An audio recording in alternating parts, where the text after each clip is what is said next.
Hello Scorpio and welcome to Providence. My name is KK and this is your general weekly reading for the week commencing the 6th of September 2020. Thank you for joining me. I hope you're all very well. Once again, this is for the Scorpio collective, Sun, Moon, Rising, Venus signs of Scorpio, as well as the cross watchers. Everyone is most welcome here. And as always, please be reminded that this is a general weekly reading and to only take what resonates with you and leave the rest for somebody else out there in the collective Scorpio. As you know, this can just take a moment to find the right cards, but there we are. So thank you very much. The Queen of Swords is where we start your weekly reading, Scorpio. My goodness. The Queen of Swords, independent, unbiased judgment, clear boundaries, very direct communication, holds the sword of truth in her hand there. This queen also has great mental clarity and knows how to get the job done. You know, she does not suffer fools, this Queen of Swords. This is somebody you know, Scorpio, and this is certainly going to be a Gemini, Libra, or an Aquarian, a man or a woman. I don't read gender into the cards unless I'm called to do so. So featuring heavily for you this week is someone, again, this Queen of Swords, Gemini, Libra, or an Aquarius. Very, very interesting. Let us get all the cards on the deck. And we'll find out why this Queen of Swords is here. Is the Queen of Swords a friend or a foe this week, Scorpio? Always hard to know. Sometimes hard to know with that Queen of Swords. The Three of Cups is the card at the bottom of the deck this week for you. So the overarching energy. And the Three of Cups is a card about celebration of successes.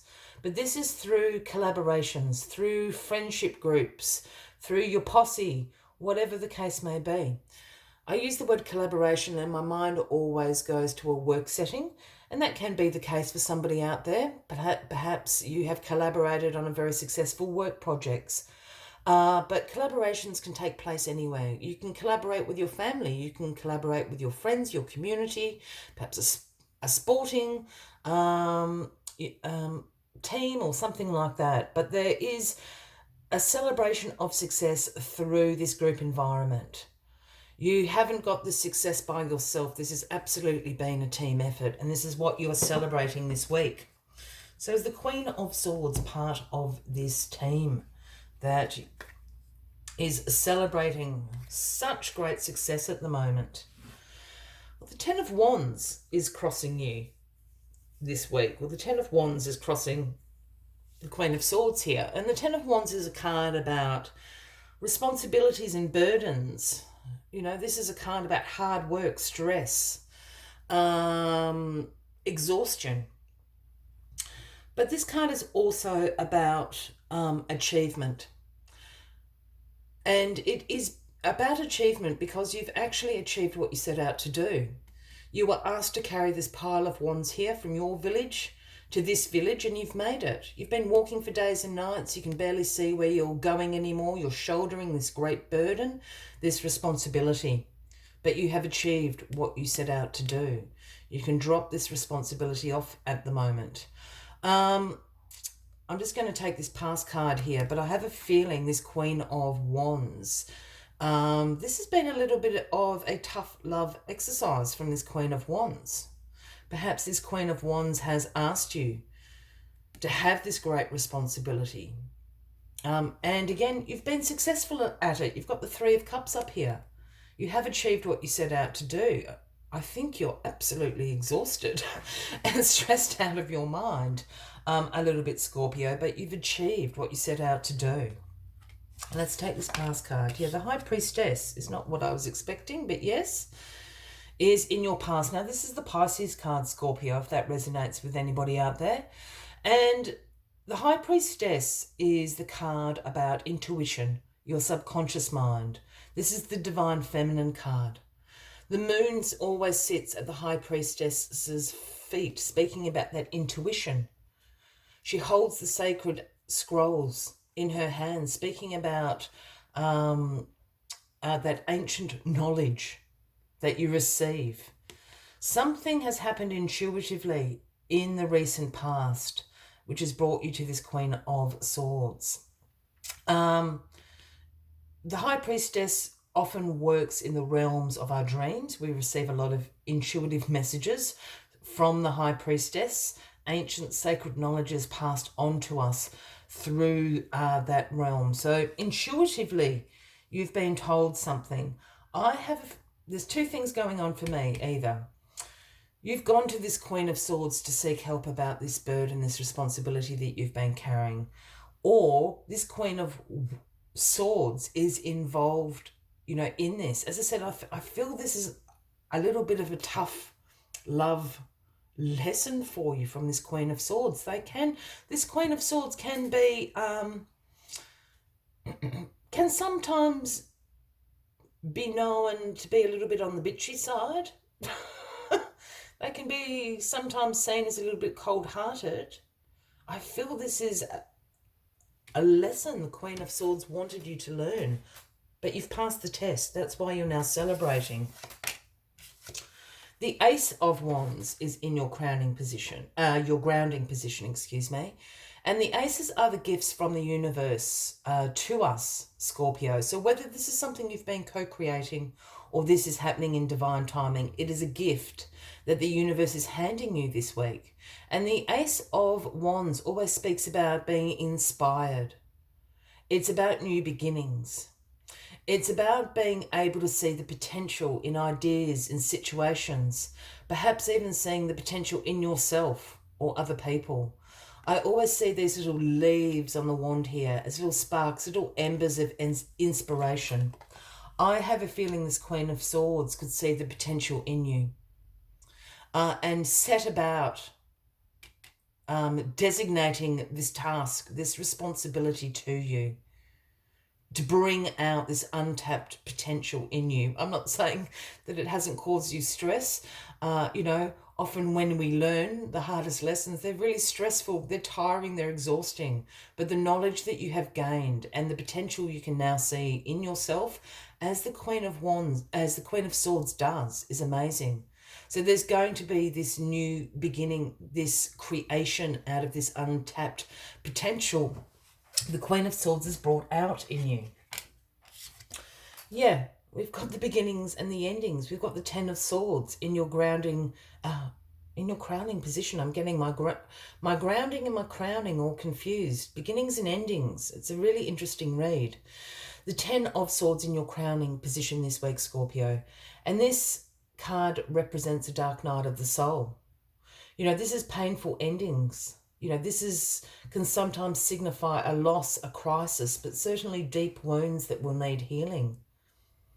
But in this particular image of the card, I'm always drawn to this yellow strip here, speaking about the new day dawning.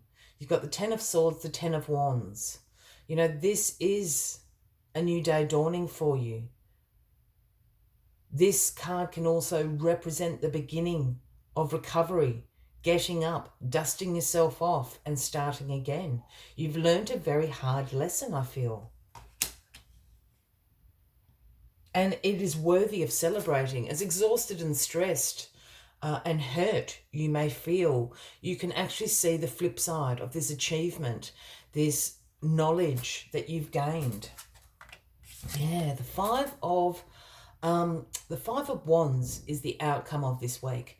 And the Five of Wands is a card representing tension, conflict, sometimes even competition, arguments. I don't think you're very happy with this Queen of Swords. Scorpio, I think you're really annoyed. I was actually going to say very pissed off with this Queen of Swords. Because it's this really interesting, there's a conflict here between the Queen of Swords and yourself, but you can see this flip side that you are learning so much. Your potential, your untapped potential, your skills, your talents. This Queen of Swords is bringing them out, but in not such a, in not such a warm-hearted way. This Queen of Swords is being, in full flight here, in that bitchy, cold-hearted. That's how you're viewing them. But it's a really interesting reading. I hope this makes sense to somebody out there. I'm trying to think of an example. You know, when you're in a really crappy situation, but you know that you are learning so much. This is how I feel this reading is. You are going to be celebrating. It is going to be successful for you. It's just a hard road. You're doing it the hard way. That's perhaps the best way I can articulate what I'm feeling. As always, I'd like to take one final message just to summarize the weekly readings for you, Scorpio. But if you are resonating with this reading, by all means, please feel free to give the video a like. Please feel free to leave a comment if you would like to. And if you haven't already, please consider clicking that subscribe button below the video, as I do have ongoing weekly readings available for everyone. Maybe the beautiful elephant spirit can sum this up better than I was trying to articulate it. It is the number 25, and the message that comes with elephant spirit is learn from the past. Learn from the past. Perhaps this Queen of Swords is someone from your past. Learn from the past. Let's see what other messages elephant spirit has for you this week. Although we often wish we could leave the past behind, elephant spirit reminds us that memory matters. We must respect the wisdom of our elders who hand down to us traditions and experience that have shaped to express our connection to each other and respect for the community. What has come before informs what we are experiencing today, and we must never forget our legacy of strength and dignity. Elephant spirit appears with the message that we are to acknowledge that which has come before and learn from it. What story will you tell? Elephant spirit is here to encourage you to make it one that stirs in you a sense of power and dignity, for you have honoured yourself by choosing to learn from the past. The universe rejoices at your willingness to learn and to grow. I will leave you with that as the final message of the week, Scorpio. I wish you a fabulous week ahead. I do look forward to seeing you all next week. And until then, from me to you, much love and light. Bye-bye.